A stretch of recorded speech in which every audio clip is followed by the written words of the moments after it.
여러분 안녕하세요. 이경직 교수입니다. 훈민복음, 세상을 깨우는 말씀을 통해 말씀을 가까이 하고 그 말씀으로 기쁨을 누리는 시간이 되었으면 합니다. 오늘도 저와 함께 말씀 나눌 귀한 세 분 자리해 주셨습니다. 모두 반갑습니다. 안녕하세요. 네, 반갑습니다. 반갑습니다. 지난 시간에 우리는 밤의 세계에서의 바울의 회심 2라는 내용을 살펴보았습니다. 오늘은 사울의 복음 전파와 교회의 성장이라는 제목으로 귀한 말씀 나누어 보도록 하겠습니다. 지난 시간에 우리가 2를 다룰 때 네. 사울의 그 변화에 대해서 유대인들이 멘붕을 겪었다고 말씀을 드렸고, 네. 사도행전 9장 22절에 사울은 힘을 더 얻어 복음을 예수를 그리스도라고 증언했다, 이렇게 말씀드렸습니다. 어떻게 보면 힘있게 증언하는 일, 이거 오래된 사도들과 예수님 믿은 지 오래된 제자들이 해야 될까요? 아니면 이제 갓 초신자가 해야 될까요? 오래된 제자들이 원래대로 오래된 사람이 되죠. 네. 근데 지금 더욱 힘을 꼭 회당마다 쫓아다니면서 열심히 사도 바울이 전하고 있어요. 우리는 사도라고 붙여서 굉장히 사도 바울은 오 이러지만 당시에는 갓 교회 들어온 초신자예요. 그렇죠. 그런데 그런 말 있죠. 초신자가 전도를 더 잘한다고. 네, 맞아요. 그렇죠. 예. 왜 잘할까요? 믿지 못하는 사람들의 마음을 이해해서 그럴까요? 그렇죠. 네. 조금 전 어제까지만 해도 그 네트워크 있잖아요. 그리고 그 사람들이 어떤 마음인지, 자기처럼 겉으로는 세지만 속으로 떨고 있는 사람들, 구원을 갈망하는 것, 그렇지만 겉으로는 안티하고 있는 사람들, 이 사람들의 마음 어느 부분 이런 것을 너무 잘 아는 거죠. 심리전에 강했군요. 네. 그런데 예수 믿은 지 오래되다 보면 교제가 주로 믿는 사람들과 많이 있으니까 마음을 모르는 거죠. 맞아. 그래서 엉뚱한 데를 찔러서 괜히 저항만 일으키고 이럴 수가 있습니다. 또한 열정도, 구원의 감격도 크니까 다른 거 전할 필요 없어요. 내가 만난 예수님을 전하면 되거든요. 그러니까 초신자가 전도하기는 딱 좋습니다. 그래서 교회 안에 믿은 지 얼마 안 되었다고 그 사람에게 일을 맡기지 않아서는 안 됩니다. 다 역할이 있습니다. 그러나 성경을 보면 직분자들을 세울 때 초신자들을 세우라고는 하지 않습니다. 왜냐하면 그만큼 또 기복이 심할 수가 있고 연단이 필요하기 때문에 주의를 하라고는 합니다. 그러나 초신자가 교회의 일은 전혀 맡지 않고 당신은 수동적으로 교회에서 주는 서비스만 받아라, 이런 방식으로 접근해서는 안 될 것입니다. 사도 바울 믿자마자 강력하게 복음을 전했고 복음이 능력을 발휘하기 시작했다 하는 것을 기억할 필요가 있습니다. 이런 초신자인 사울이 복음 전파하면서 교회가 성장하는 것을 다루도록 하겠습니다. 자, 23절부터인데요. 원석 형제 시작하실까요? 여러 날이 지남에 유대인들이 사울 죽이기를 공모하더니 그 계교가 사울에게 알려지니라. 그들이 그를 죽이려고 밤낮으로 성문까지 지키거늘 그의 제자들이 밤에 사울을 광주리에 담아 성벽에서 달아 내리니라. 아멘. 아멘. 사울? 그래도 옛날에 인정이 있어서 다 혈육간에 있는데 얘 죽여야겠다. 얘는 못 말리겠다. 뭔가 사울이 지금 사회적으로 큰 파장을 일으키고 있는 거죠. 네. 그리고 3년 정도 지났으니까 네. 이 전체가 영향을 크게 받아서 예수님을 제거했듯이, 스테반을 제거했듯이 이제는 바울을 제거해야 되겠다는 생각이 듭니다. 핵심 인물. 그런데 그 계교가 사울에게 알려졌습니다. 어떻게 알았을까요? 거기 있는 교회. 그래도 친인척이나, 그죠? 다 연결돼 있잖아요. 네. 그러니까 뜻에는 동의 안 하지만 그래도 아직 어떤 식으로든 알려졌어요. 사울에게 알려졌어요. 그들이 그를 죽이려고 밤낮으로 성문까지 지킵니다. 유대인들이. 지나가면 보이는 순간 잡아서 죽이겠다는 거죠. 정말 도간에 든 쥐를 만든 거네요. 네. 성문을 지켰다는 네. 거. 밤낮으로 지키는 사람 얼마나 고달프겠어요. 근데 뭐 옛날에 사울이 했던 일에 비하면 아무것도 아닌 거죠. 사울은 이제 더 열심히 했으니까. 아예 쳐들어가가지고. 예, 그런데 그의 제자들이 나와요.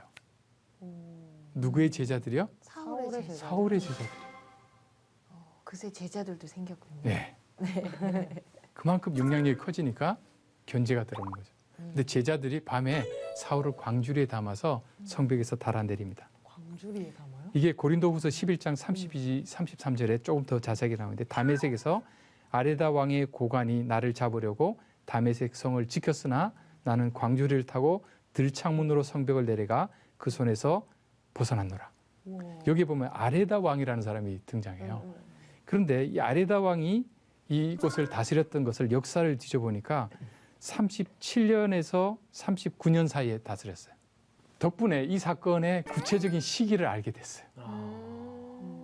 덕분에. 시기가 보통 잘 안 나오는데 그러니까 앞에 3년 있었던 걸 고려한다면 이 사건이 이 37년과 39년 사이 이 마지막 3년에 끝이니까 아마 사울은 34년에서 36년 사이 어느 시기에 다메섹으로 가다가 예수님을 만났다라고 볼 수 있습니다. 네. 드물게 데이터를 얻었어요. 이 아레다 왕 덕분에. 사울을 죽이려고 지금 공모를 하고 있잖아요. 네.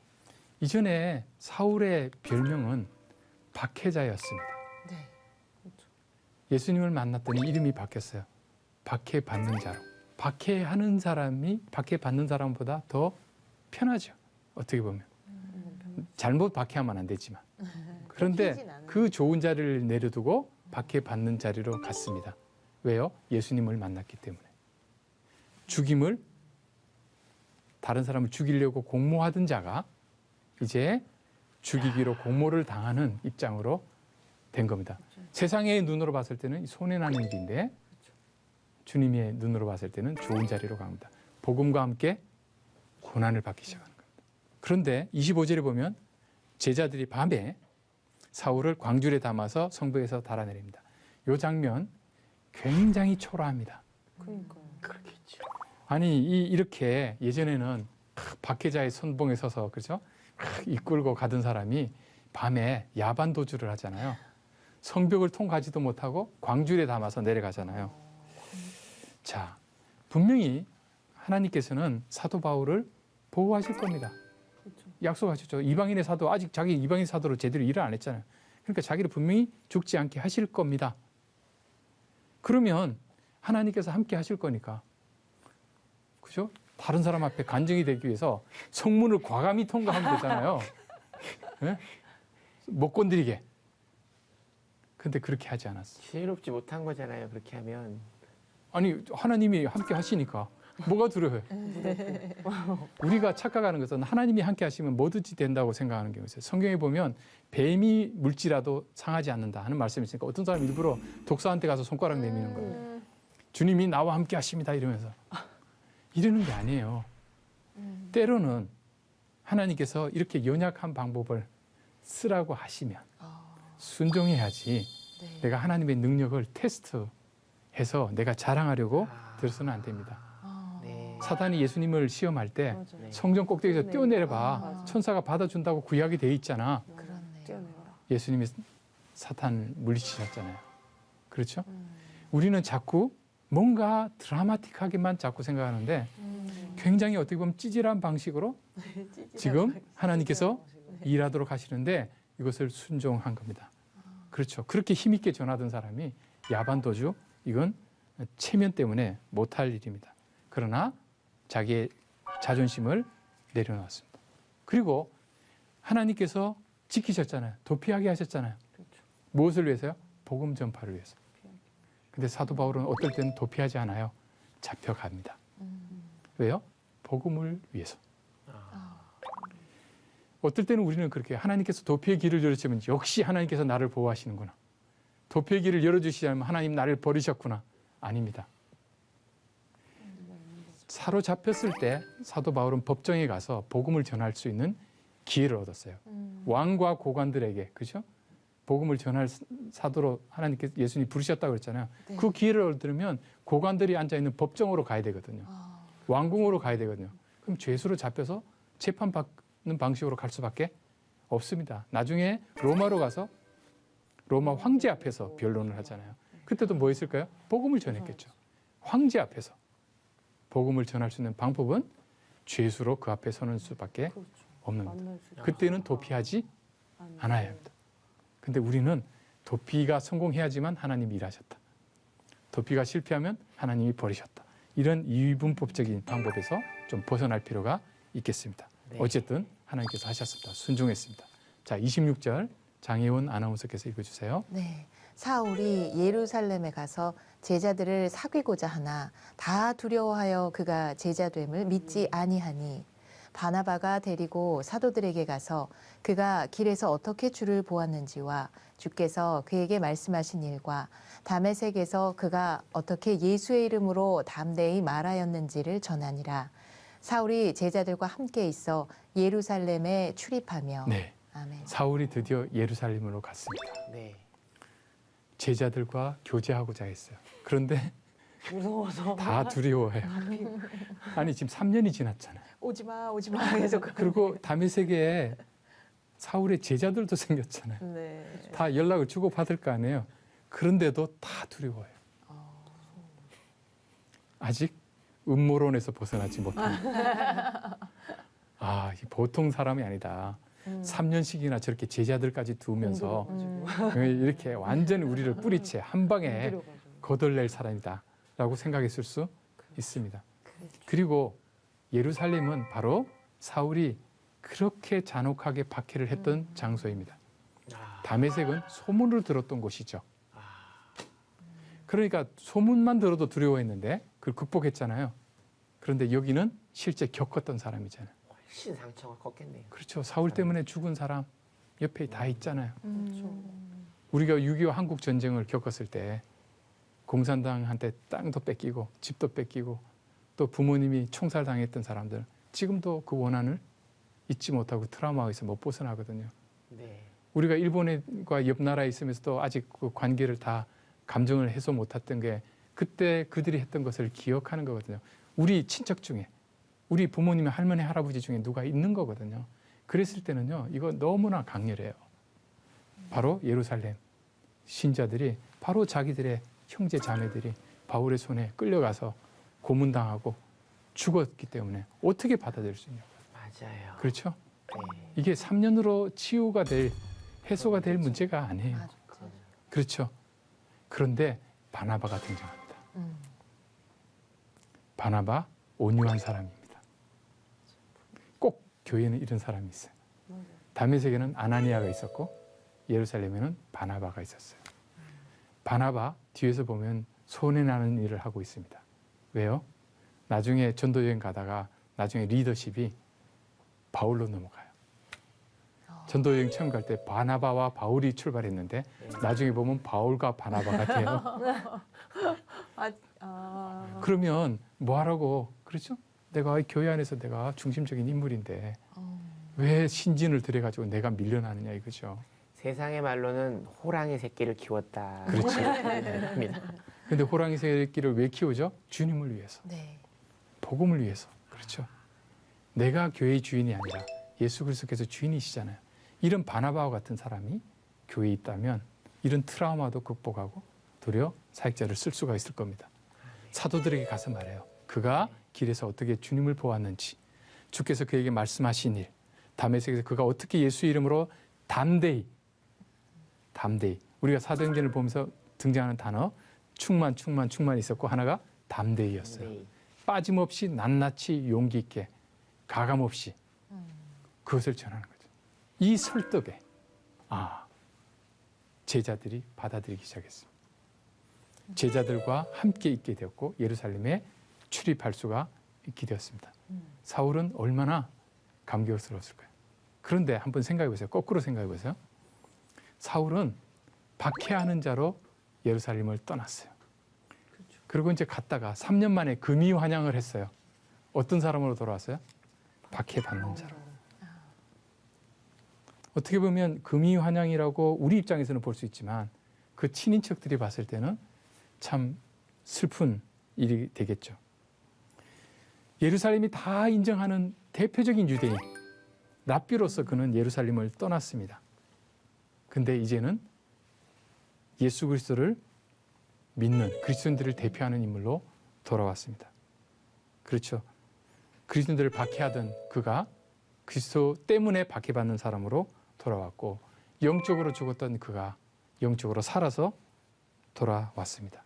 사실 그가 바꾼 건 종교관뿐이 아니라 부와 명예를 다 버린 거잖아요. 다 버린 거죠. 사회에서 자기가 가지고 있던 모든 걸 다 버린 거죠. 그리고 엄청난 복음과 함께 고난을 받을 준비를 하고 있습니다. 그리고 다른 지역과 달리 자기가 밖에 봐서 알잖아요. 예루살렘이 가장 센터고 밖에 받기에 가장 좋은 곳이라는 걸 알면서도 예루살렘으로 왔습니다.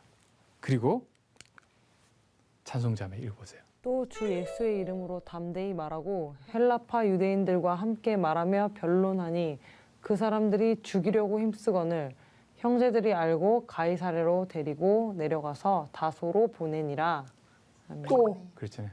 또 사귀는 데만 아니라 여기서도 주 예수의 이름으로 어떻게 해요? 담대히. 다메섹에서도 담대히. 예루살렘에서도 담대히. 그리고 헬라파 유대인들. 히브리파 유대인인데 헬라파 유대인. 그렇게 디아스포라. 자신도 디아스포라. 다소 지역 출신이거든요. 그 사람들과 말하면서 변론을 합니다. 자기를 죽일 수도 있는 사람들에게 가서 복음을 전하고 있습니다. 그 사람들이 죽이려고 힘을 썼어요. 복음을 전하면 어떤 일이 당한다고요? 죽이려는 사람이 나타난다. 근데 내가 그리스도인으로 살아가고 복음을 전파하는데 죽이려는 사람이 별로 없어요. 이건 무슨 뜻일까요? 담대히. 복음을 담대히 전하지 않고 있는 거죠. 아주 지혜롭게 전해서 죽이려는 사람 없게 이렇게 은밀하게, 그렇죠? 이렇게 말하면 관계가 깨어질 거야. 그렇죠? 저 사람이 싫어할 거야. 야, 이게 분위기가 맞지 않아. 그래서 하다 보니까 복음을 전할 기회 자체가 아예 없어져 버리는 시대가 되고 말았습니다. 그래서 전도라는 단어가 굉장히 낯설어지는 단어가 되었습니다. 누구를 만나든지 담대히 말할 수 있어야 되는데, 그렇죠? 죽이진 않거든요. 그렇죠? 네. 약간 표정이 조금 어색해지고 네. 약간 이렇게 꺼려야 하는 정도지 죽이려고 들지는 않아요. 노방전도 해봐도 죽이려고 들지는 않아요. 그렇죠? 그런데 사도 바울은 죽이려고 드는데도 복음을 전합니다. 이 음모를 알고 이번에는 누가 알았어요? 형제들이 알았어요. 앞서 다메섹에서는 사울이 알았는데 이제는 형제들이 알았어요. 그래서 형제들이 가이사랴로 데리고 갑니다. 정말 위로가 되는 말씀이에요. 왜 그럴까요? 형제들이 됐어요. 믿음의 형제들, 믿음의 형제들이. 가족이 생긴 거네요. 복음을 위해 고난을 받을 가치가 있어요. 죽음의 협박만 받는 게 아니에요. 그것을 알고서 나를 보호해주는 형제들이 생겼어요. 그리고 예루살렘에 있던 그리스도인들은 확실히 알았어요.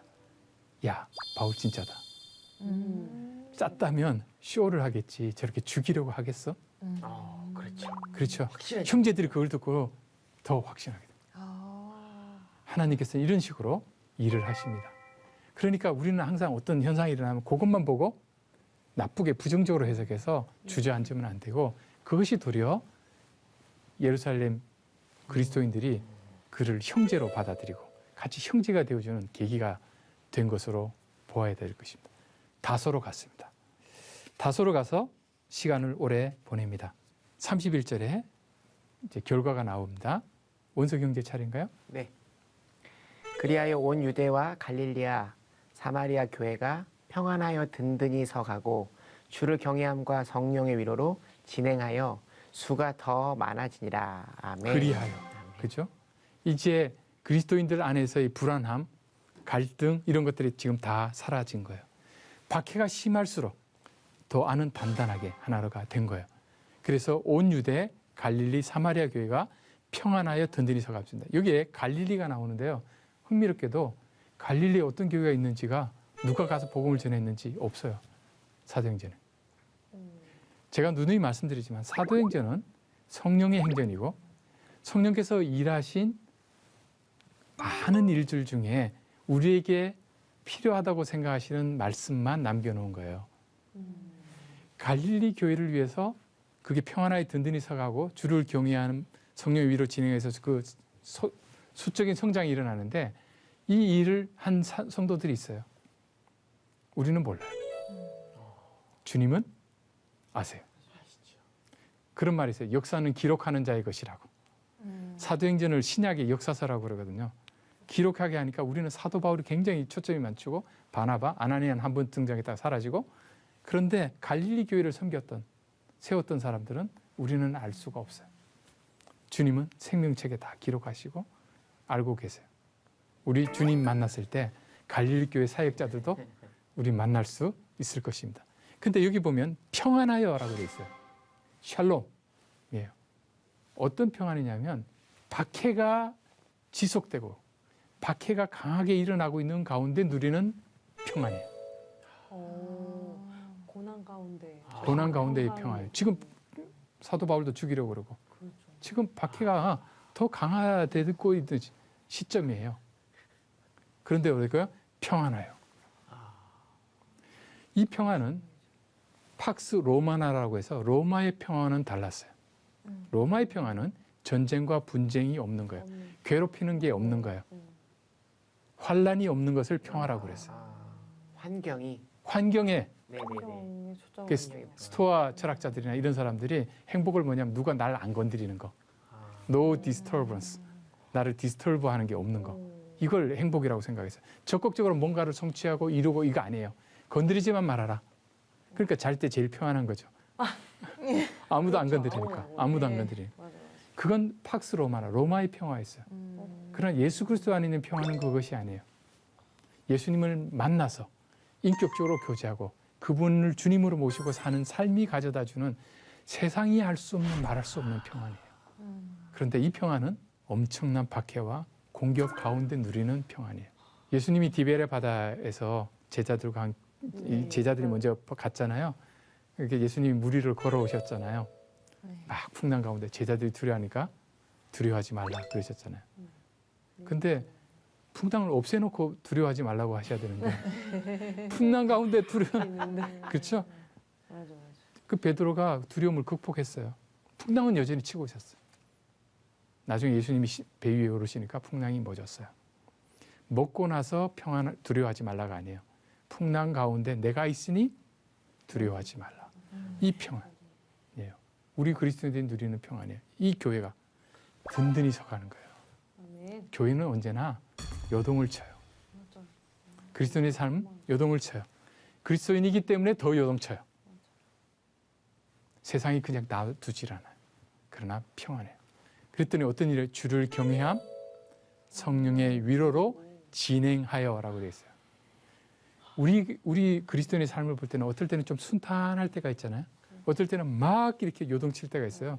순탄할 때 우리가 주로 이게 두 가지를 해야 되지만 주를 경외함, 하나님을 두려워해야 돼요. 평안하면 사람이요 하나님 버리고 막 나가요. 그때 정신 차리고 주님을 두려워해야 돼요. 핍박 가운데 흔들릴 때 성령의 위로가 필요해요. 그래서 하나님께서는 우리에게 때를 따라서 주를 경외함을 부각시켜 주시기도 하고 때에 따라서는 성령의 위로를 우리에게 주십니다. 이 두 가지가 우리의 축이에요. 진행이라고 해요. 영어로 하면 on the way. 길을 가는 사람. 이걸 길도자라고 해요. 도에 대해서 관심 있습니까? 우리 기독교를 처음에 불렀던 것을 도라고 그랬어요. 그래서 예수님께서 나는 길이요 진리요 생명이다. 길이에요. 길의 특징은 고정되어 있지 않고 걸어가는 거예요. 그리고 그냥 가는 것이 아니라 누구를 따라가는 거예요. 예수님께서 뭐라고요? Follow me. 나를 따르라. 제자가 뭐죠? 따르는 사람들. 그 사람들은 길을 걸어가는 사람들. 그 길을 걸어갈 때 어떻게 해요? 평안할 때 주를 경외함. 고난과 핍박 가운데 성령의 위로. 이것으로 길을 걸어갑니다. 그럴 때 어떤 일이 발생해요? 수가 더 많아집니다.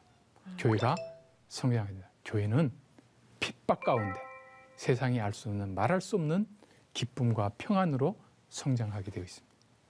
오늘은 여기까지만 하겠습니다. 혹시 질문 있으십니까? 저는 오늘 말씀이 너무 은혜가 됐어요. 사실 지금 말씀 중에 바울이 할 일은 오직 복음을 전하는 일이잖아요. 네. 성경 말씀에 바울이 어떻게 도망갈 궁리를 하더라, 누구에게 부탁을 했다, 이런 말씀들이 전혀 없잖아요. 근데 살면서 저는 너무 많은 걱정을 하는 것 같아요. 사실 그냥 제가 할 일을 하면서 기도하고 기다리면 되는데, 야, 이게 이렇게 되면 어떻게 되지, 저렇게 하면 어떡하지, 경우의 수를 두고 제가 너무 많은 부분까지 내 삶에 간섭하고 있다, 내 스스로가. 네. 그냥 정말 주님께 맡기고 내가 할 일만 열심히 하면 되겠다 라는 그런 교훈을 받았습니다. 근데 또 안 되죠. 안 되죠. 안 제가 되죠. 보니까 성격 기질도 있는 것 같아요. 그래서 꼼꼼한 분은 이렇게 민감해서 막 염려하고 염려가 없어지면 또 다른 염려거리가 없나 찾아보고 염려거리가 없어도 또 염려하고 뭐 이런 일들이 발생하는 것 같아요. 그런 부분. 그럴수록 하나님께서 더 기도하라라고 하시는 것 같아요. 그래서 그 소위 내려놓는다는 말을 우리가 많이 쓰는데 그건 맡긴다는 뜻이거든요. 포기한다는 뜻이 아니라 나보다 더 지혜로우시고 나보다 더 많이 아시고 나보다 더 능력 있는 분을 신뢰하는 그것이 믿음인데 그래서 우리는 아까도 말씀드렸지만 따라서 걸어가는 거지 내가 찾아가는 게 아니에요. 제가 군에서 훈련받을 때 야간 행군을 하는데 저는 아무 생각 없이 앞에도 안 보이는데 따라갔어요. 왜냐하면 앞에 교관이 후레쉬를 가지고 지도를 보면서 가고 있었거든요. 그 사람은 훈련을 많이 해서 자주 갔던 길이거든요. 저는 처음 가는 길이에요. 저는 지도 볼 필요도 없고 후레쉬도 필요 없고 누구만 보면 돼요? 교관만 보면 돼요. 그 사람을 놓치면 큰일 나요. 모든 시선을 주님께 드리고 이런 찬양 있잖아요. 네. 시선을 주님께 고정하는 거예요. 그러면 세상의 모든 것들이 사라지는 거예요. 디베라 바다에서도 베드로가 예수님을 바라볼 때는 무리를 걸었지만 바람이 그의 눈에 스치고 들어오니까 빠지기 시작했잖아요. 시선을 주님께 고정할 때 그런 근심 걱정 내려놓고 말할 수 없는 기쁨과 평안을 누릴 수 있다. 이렇게 말할 수 있겠습니다. 아멘. 네.